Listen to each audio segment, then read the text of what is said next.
वाद म्हणजे मॅडम ते आमच्या सत्तेत राहू द्या, नाही तर दुसऱ्याच्या सत्तेत राहू. गोरक्षणासाठी आविष्कार भुसे पोलिसांच्या व गोरक्षकांच्या मदतीने ऍक्शन मोडवर.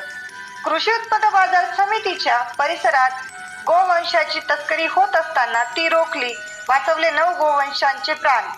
मालेगाव कृषी उत्पन्न बाजार समितीच्या परिसरात सातत्याने होणारी गोवंशाची तस्करी बनला मोठा चर्चेचा विषय. मालेगाव तालुक्यातील कृषी उत्पन्न बाजार समितीच्या कारभारावर प्रश्नचिन्ह.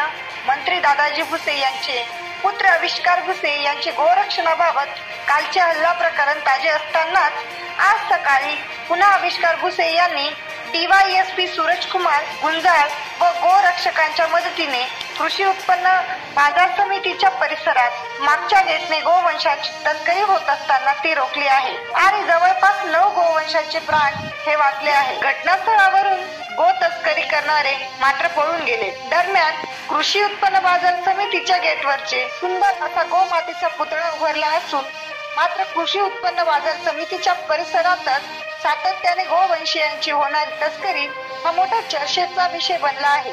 मागे देखील 100 गोवंश कृषी उत्पन्न बाजार समितीच्या परिसरातून ताब्यात घेण्यात आले होते. तेव्हा कृषी उत्पन्न बाजार समितीच्या कारभारावर कुठेतरी प्रश्नचिन्ह निर्माण झाल्याची चर्चा आहे. आविष्कार भुसे यांच्या कालच्या गाडीच्या अपघाताप्रकरणी 2 संशयित गो तस्करांना पोलिसांनी अटक केली आहे. दरम्यान कालच्या आणि आजच्या आविष्कार भुसे यांच्या गोरक्षणाच्या भूमिकेचे संपूर्ण शहरातून खास करून युवकांकडून मोठे कौतुक केले जात आहे. काय गेलं वादावाद म्हणजे मॅडम वाद सांगा पाहिजे तू वादावाद करून जर कधी 100 जनावरं निघतात, जर तो वाद गेला नसता तर आतापर्यंत हजारो जनावरं गेली मॅडम.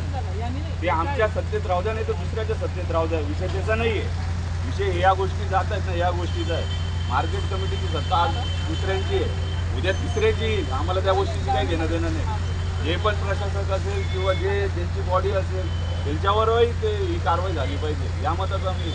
पोलिसांचं तुम्हाला 100% सहकार्य, फक्त एवढं सांगणं त्याला वाद नका म्हणू. वाद नाही वाद करून जर कधी 100 जनावरं भेटत असतील ना तर आम्हाला या विषयात वादच करावा लागेल. नाही यांनी जसं सांगितलं आम्हाला साहेब अनलिगली कारवाई करणार, पण आम्हाला जी गोष्ट माहितीच नाही किंवा समजलीच नाही त्या विषयावर डायरेक्ट जर हा म्हणता असेल पोलिसच हे करतात. आपण प्रेमात समजावून सांगा.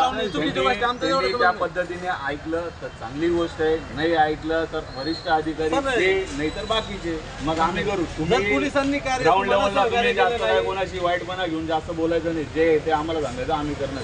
पोलीस जर तुम्हाला सहकार्य करत नसेल तर आम्ही चुकलोय, तुम्ही आमच्या वरिष्ठांची तक्रार करा. पण तुम्ही जर दाखवून दिलं तरी पण पोलीस कारवाई करत नसेल तरी गोष्ट वेगळी. आम्ही सहकार्य करतो नाही असं तू फोन केला सकाळी मी लगेच फोन तुला कॉल बॅक केला. एवढं आम्हाला सहकार्य. माझं आज विनंती राहील, आज या विषयातनं कशा पद्धतीचा निकाल दिसतो हा आम्हाला तुमच्या सर्वांकडनं अपेक्षित आहे.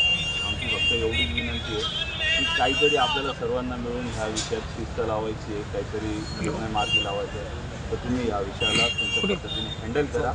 आमच्याकडनं आम्हाला जेवढं शक्य आहे आम्ही तुम्हाला तेवढं सूचना तसं सांगू सर असं होतंय तसं होतंय, जेवढं तुम्ही फक्त आमच्याला सहकार्य करा. बाकीचं मग आपण सर्व गोष्टी याच्यातनं मानू. बस एवढं आमचं 100% सहकार्य राहणार. फक्त तुम्ही सांगा साहेब हे अनलिगली आहे, आम्ही येणार कारवाई करा. फक्त म्हणजे जे वाद व्हायला नको आहे ते आम्हाला टाळता येईल ते गोष्टी झाल्या पाहिजे.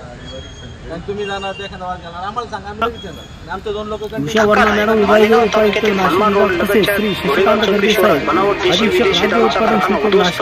मालेगाव राज्य उत्पन्न शुल्क विभागाची मोठी कारवाई. बनावट दारू बनवण्याची यंत्र विधी सामग्री केमिकल असा 70 लाखांचा मुद्देमाल